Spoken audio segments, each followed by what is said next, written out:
Live from downtown Detroit, home of WDIV and Click on Detroit, Local 4 News at 11 starts now. Cases soar as the highly contagious Delta variant rips through the country. The question now, are we taking one step forward and two steps back? More mitigation is coming, and it's coming because this pandemic is spiraling out of control yet again. Next at 11, the changes health experts are considering. Plus, it was a weekend of wild weather. So the question now, what's on tap for the week ahead? Andrew has the answer. But first, Mother Nature unleashes her fury as 4 tornadoes touch down in Michigan, 2 of them here in Metro Detroit. It happened so fast and it was over, and all the damage happened within like 10 minutes. My folks were inside and they said it came out of nowhere. Tonight, neighbors are helping each other as they pick up the pieces.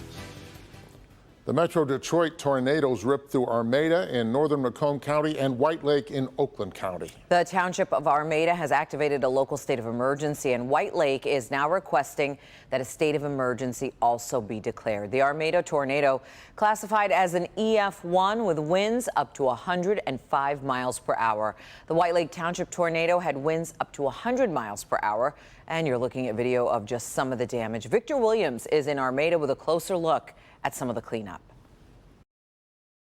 Well, volunteers have been at it all day trying to help in any way they can after this EF1 tornado came passing through. Notice some of the debris. Also notice some of the destruction at this business right over here. But like we said, these volunteers have been trying their best, stepping up to help those who have really been down on their luck with this storm. It happened so fast and it was over, and all the damage happened within like 10 minutes. The village of Armada has been shaken to its core, with the National Weather Service confirming it was more than just a storm that passed through Saturday night. It was a full-on tornado. A viewer sent us this video showing just how bad it got. The pictures were one thing, but actually being here and seeing the street littered with debris and everything that came along with that, I mean, all the downed trees, it was awful. Mother Nature got the upper hand, toppling trees onto homes, ripping the roofs off of some buildings, showing a clear path of widespread destruction. With that, the community has come together, cooking food for all the volunteers, lending a helping hand with the cleanup. I think we're all just working together as a team and coming together as a community. Nearly 50 miles away in White Lake Township, it's a similar situation with so much devastation. This man had damage on multiple sides of his home, nothing compared to his neighbor across the street missing the side of his garage, or his next door neighbor whose house has been totally destroyed. I seen the clouds going 2 different directions, and then it started just shaking everything, and we ran in the basement, noticed the neighbor's house was gone. So we started running house to house, make sure everything was okay. This tree was knocked down in front of Melissa Mason's home. She says, however, the biggest headache are the endless spectators driving by. We've got family and friends and emergency vehicles that are trying to come through and help, and they can't get through because of the constant parade of gawkers that apparently have never seen tornado damage in a subdivision before. In all, only one injury was reported in both locations, a person with a broken arm in White Lake Township. Other than that, everyone is expected to be okay after an extremely dangerous night with Mother Nature.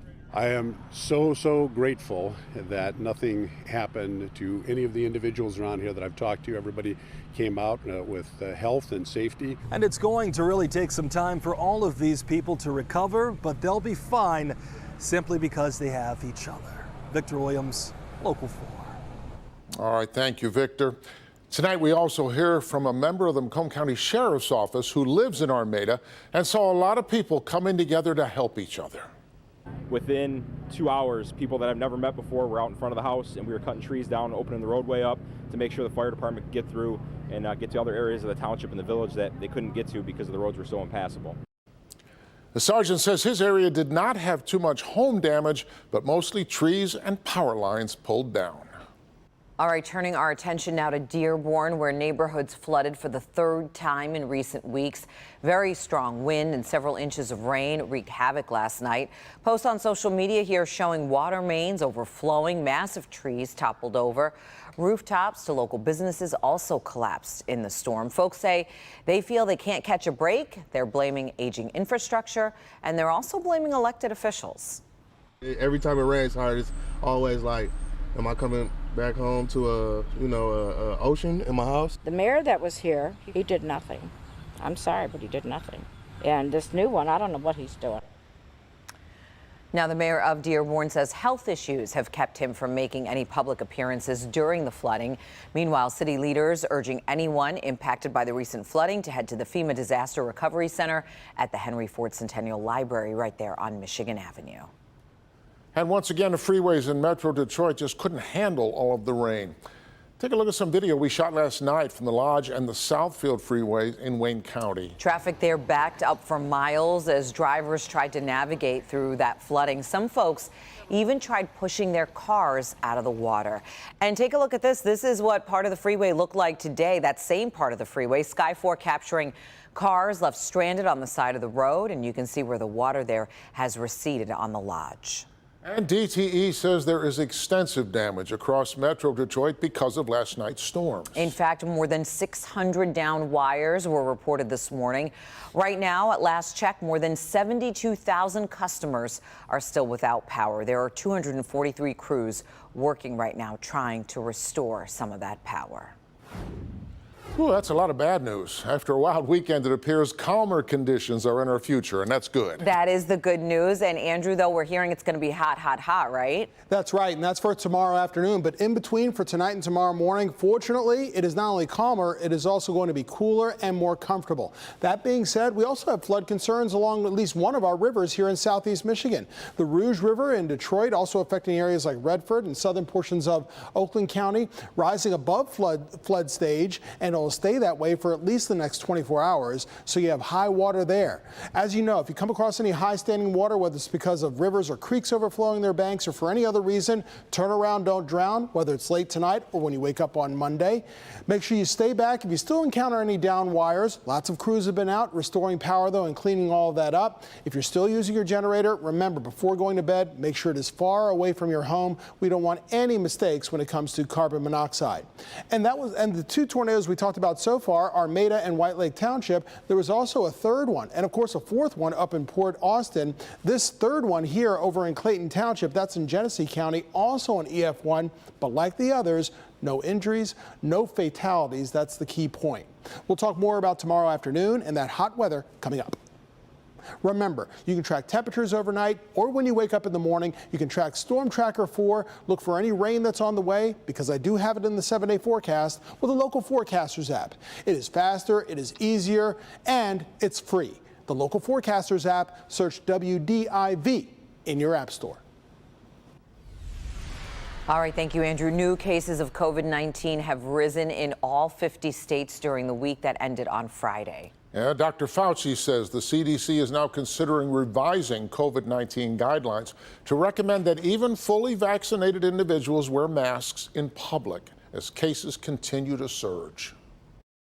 If you look historically at the modeling that has been done over the last 18 months, for the most part, it's been pretty accurate.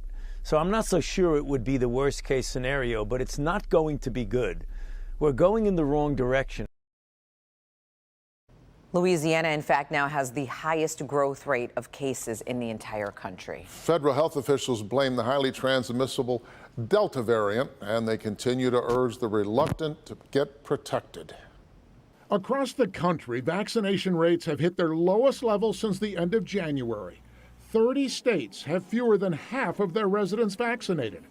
Right now, 99% of all COVID hospitalizations and deaths are unvaccinated patients. Across the nation, doctors urge everyone to get the shot. 50% of the country is not fully vaccinated. That's a problem, particularly when you have a variant like Delta. Los Angeles and San Diego counties are now reporting their highest number of new cases since February. St. Louis will again mandate masks indoors starting tomorrow. But Missouri's Republican Attorney General plans to sue the city to block the mandate, even as cases in that state have shot up by 70% in 2 weeks. The UK variant was the most contagious virus we had ever seen. It took over the entire state in 3 months.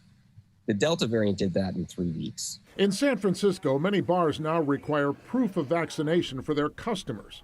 Many communities enforcing tighter restrictions, with doctors warning the colder months could be even worse. One model predicting a tripling of the current death rate by mid-October. Anyone who goes out and gets vaccinated right now is going to have a vaccine that protects them through the fall and the winters. COVID-19 also still hitting big-name American Olympians in Tokyo. Golfer Bryson DeChambeau, the latest U.S. competitor, forced to withdraw after testing positive. So the CDC says for now, fully vaccinated people don't need to wear masks indoors. But again, Dr. Fauci says changing that recommendation is under consideration.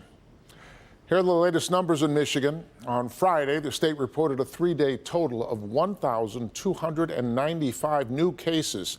That averages out to about 431 new cases per day. 21 more people have died. Our vaccination rate is slowly inching upward. 62.9% of residents 16 and older have received at least one dose. Our next data update is on Tuesday. New at 11. Still ahead, an expert talks about recent and historic flooding in both Germany and China. We're going to tell you what he believes is the cause. But first, you're looking live at the White House right now, which is lit up red, white, and blue to celebrate Team USA. After the break, we're going to take you to Tokyo for a closer look at some of the Olympic action.